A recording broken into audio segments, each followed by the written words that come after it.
کہ مسلم لیگ کے امیدوار جو ہیں وہ سندھ سے نہیں لڑیں گے تو میں گارنٹی سے کہتا ہوں کہ بی بی کی بے نظیر بھٹو کی اسیسینیشن کے باوجود مسلم لیگ نون کی سیٹیں زیادہ ہوتی، کیونکہ اس وقت ایسی لہر تھی۔ اور آپ نے دیکھا مسلم لیگ نون نے پنجاب میں حکومت بنائی اور اس کے بعد پیپلز پارٹی کا صفایا ہوا۔ تو مطلب کہنے کا صرف یہ ہے کہ بے نظیر بھٹو کی شہادت جیسے ایک بہت بڑے سانحے کے بعد بھی پیپلز پارٹی پنجاب میں سویپ نہیں کر سکی۔ مشرف کے مارشل لا اور ایمرجنسی اور تمام تر اقدامات کے باوجود مسلم لیگ نون کو ختم نہیں کیا جا سکا، لیکن جناب آصف علی زرداری کے نام ایک بڑا کریڈٹ ہے کہ انہوں نے کس طریقے سے خوبصورتی سے اپنی جماعت کا تو صفایا کیا ہی کیا۔ وہ بھٹو جو ہر گھر سے نکلتا تھا اس کو ہر گھر سے پرماننٹلی نکال دیا، اور تو اور مسلم لیگ نون کا بھی انہوں نے آصف زرداری نے بیڑا غرق کر دیا، اور اب ان کی ٹکٹ حاصل کرنے والا کوئی نظر نہیں آ رہا۔ تو اب پلان یہ کیا جا رہا ہے کہ اپنے جو سیٹ جیتنے والے لوگ ہیں ان کو انڈیپینڈنٹ گروپ بنا کر ان کو الیکشن لڑایا جائے اور بعد میں نون لیگ میں شامل کیا جائے، اور یہ پلان جو ہے وہ تیار کیا جا رہا ہے، اور اس کے اندر آپ کو لوگ نظر آتے ہوئے دکھائی دے رہے ہوں گے۔ تو اب صورتحال ناظرین یہ ہے کہ آج کا جو امپورٹنٹ ہفتہ ہے وہ شروع ہو چکا ہے۔ آج الیکشن کمیشن آف پاکستان کا اہم ترین اجلاس چیف الیکشن کمشنر سکندر سلطان راجہ صاحب کی سربراہی میں 11 بجے صبح شروع ہو جائے گا، اور اس اجلاس میں لاہور ہائی کورٹ کی جانب سے جو فیصلہ آیا ہے جس میں لاہور ہائی کورٹ نے کہا ہے کہ الیکشن کی تاریخ دیں اور گورنر کے ساتھ رابطہ کریں اور 90 ڈیز کے اندر آپ نے الیکشن کرانے ہیں۔ یہ آئین واضح ہے، بالکل واضح ہے، اور آئین کے مطابق ملک سے چلنا ہے۔ تو جسٹس جواد صاحب نے ایک بڑا خوبصورت فیصلہ تحریر کیا ہے، وہ آ چکا ہے، اور اس کے اوپر اطلاعات یہ آ رہی ہیں کہ اس کو ہائی کورٹ میں یا پھر سپریم کورٹ آف پاکستان میں چیلنج نہیں کیا جا رہا۔ اگر تو یہ اطلاعات درست ہیں اور چیلنج نہیں کیا جا رہا تو پھر تو جناب الیکشن کا کاؤنٹ ڈاؤن شروع، اور میں نے 2 دن پہلے خبر دی تھی کہ الیکشن کمیشن جو ہے بلکہ 3 دن پہلے میں نے خبر دی تھی کہ الیکشن کمیشن آف پاکستان نے اپنا مجوزہ شیڈول جو ہے وہ خیبر پختونخوا اور پنجاب کے حوالے سے تیار کر لیا ہے۔ 9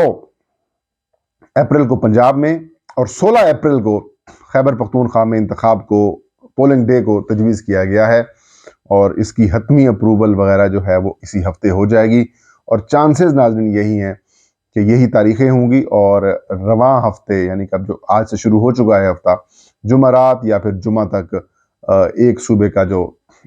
شیڈول ہے ناظرین وہ جاری کر دیا جائے گا، اور باقی ساری چیزیں آپ کے سامنے ہیں۔ اندرون خانہ بھی پیپلز پارٹی اور مسلم لیگ نون کی طرف سے یہی آوازیں اٹھ رہی ہیں کہ بھائی بہت ہو چکا، ہمیں اب قانون اور آئین کے مطابق چلنا چاہیے، ورنہ نام نہیں لیا جائے گا ہمارا۔ پیٹرول بہت مہنگا کر چکے ہیں، ڈیزل بہت مہنگا کر چکے ہیں، بجلی کی قیمتیں آسمان کو چھو رہی ہیں، کھانے پینے کی اشیاء کھانے سے دور ہو رہی ہیں، لوگ بہت زیادہ پریشان ہیں۔ آپ کسی شہر، کسی گاؤں، کسی قریہ، کسی کونے، کسی مارکیٹ، بازار چلے جائیں تو لوگ آپ کو پریشان دکھائی دے رہے ہیں۔ لوگوں کے پاس 2 وقت کا کھانا کھانے کے لیے بھی ان کی سکت جو ہے وہ ختم ہو چکی ہے۔ اگر ٹی وی چینلز کے اوپر مہنگائی کے اوپر پروگرامز عمران خان صاحب کے دور میں ہو سکتے ہیں، جو اس وقت کے کمپیریزن کیا گیا جائے اس وقت کے مہنگائی کے عالم سے، تو اس وقت بالکل نہ ہونے کے برابر مہنگائی تھی، اور ایک ایک چیز کر کے جو عوام کو عمران خان صاحب کی طرف سے سہولیات دی گئی تھیں اس کو بھی اب ختم کیا جا رہا ہے۔